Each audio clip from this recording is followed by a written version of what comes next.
इरफान पठान को हार्दिक पांड्या ने IPL committee से निकलवाया था। उनका ऑफिशियल स्टेटमेंट आ चुका है इस पे। दूसरी तरफ सीएसके ने इलीगली डेवल पे उसको खरीदा था पिछले साल। इस पे भी सीएसके का ऑफिशियल स्टेटमेंट आ चुका है और बीसीसीआई ने भी ऑफिशियली एक नया रूल इंट्रोड्यूस कर दिया है। सब कुछ ऑफिशियल इस वीडियो में। Mohammed Siraj official Instagram page है, भाई के जो भी है वो फेक आईडी है। मेरे को भी ऑफिशियल बनाई दो आप लोग सब्सक्राइब करके। Let's go.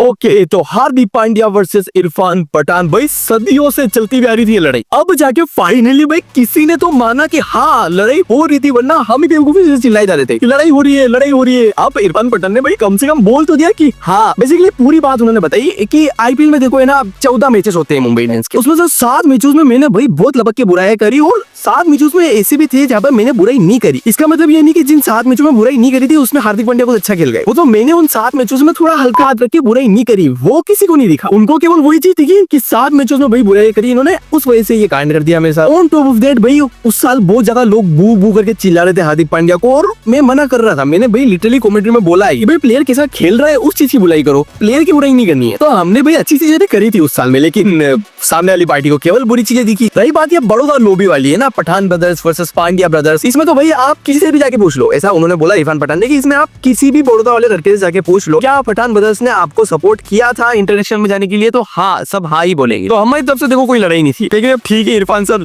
अब आ गए, आप हमारी बिरादरी में आ चुके हो यूट्यूब में, ठीक है आप भी बोलना शुरू कर दो, ये सब्सक्राइब कर लो, सब्सक्राइब कर लो, लाइक और शेयर ठोक दीजिए, महाकाल का लाइक और शेयर ठोक दीजिए, 5000 लौटे दिख जाना चाहिए।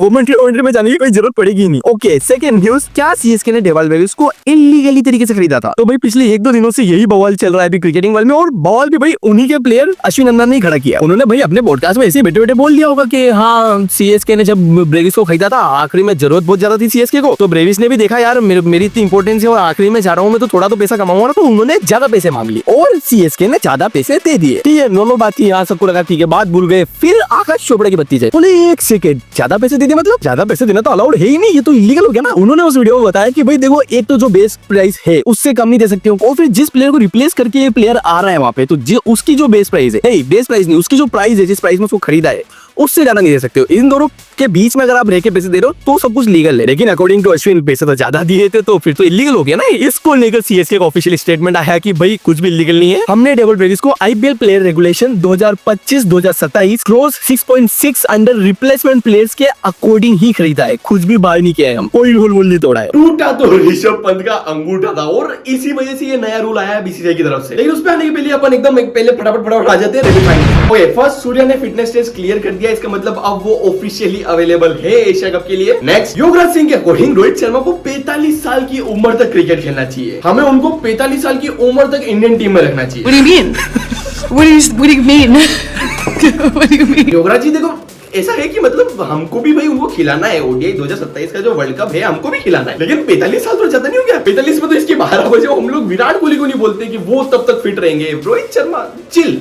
नेक्स्ट गौतम गंभीर और एमएस धोनी अभी एक शादी में दिखे थे, हाँ साथ में दोनों एक साथ में। नेक्स्ट एशिया कप को लेकर 3 बड़े नाम फाइनल हो चुके हैं। पहले तो देखो शुभमन गिल या यशस्वी जायसवाल, ये बात चल रही थी, तो यशस्वी जायसवाल हार चुके हैं, शुभमन गिल फाइनल टीम में है। दूसरी बात चल रही है श्रेयस अय्यर या फिर रिंकू सिंह, तो इस जगह पे हाँ रिंकू सिंह हार चुके हैं, श्रेयस अय्यर टीम में होंगे। अब कल आपने अगर नोटिस किया हो तो कल तक यही न्यूज आ रही थी कि श्रेयस अय्यर टीम से बाहर है भाई, आज अचानक से अंदर आ गई। ये कैसे बोल रहा हूं मैं, ये इसलिए क्योंकि इसके पहले श्रेयस अय्यर को कंपेयर कर रहे थे लोग तिलक वर्मा के साथ में, अब कंपेयर कर रहे हैं रिंकू सिंह के साथ में, तो वहां पर तो ये इजीली अंदर आ रहे हैं, ऐसा कंफर्म न्यूज आ रही है। और फाइनली तीसरा खिलाड़ी भी यही है, तिलक वर्मा। अब तिलक वर्मा और शुभमन गिल भाई इनकी अलग रामायण चल रही है, तो ध्यान से सुनो आप, ठीक है। प्लेइंग 11 में आप देना वाइस कैप्टन तो बनाना है शुभमन गिल को, गौतम गंभीर ने डिसाइड कर लिया है, तो उसके लिए अब इनको प्लेइंग 11 के अंदर तो लाना पड़ेगा। अब कहानी ये आ गई है कि ओपनिंग तो भाई संजू सैमसन और अभिषेक शर्मा ने एकदम सील पैक कर रखी है, उनको हटा नहीं सकते हैं। 4th नंबर पे आ जाएंगे सूर्या, 5th पे आ जाएंगे श्रेयस अय्यर, बचा केवल एक नंबर 3, वही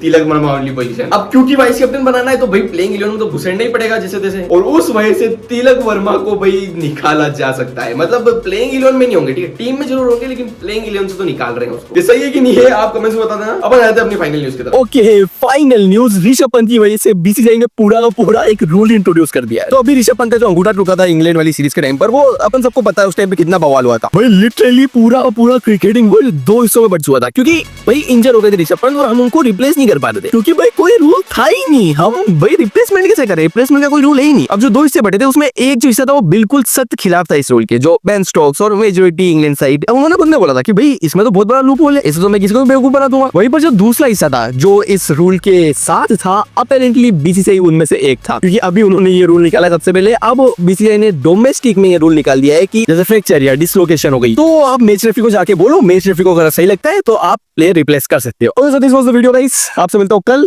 टाटा बाय बाय।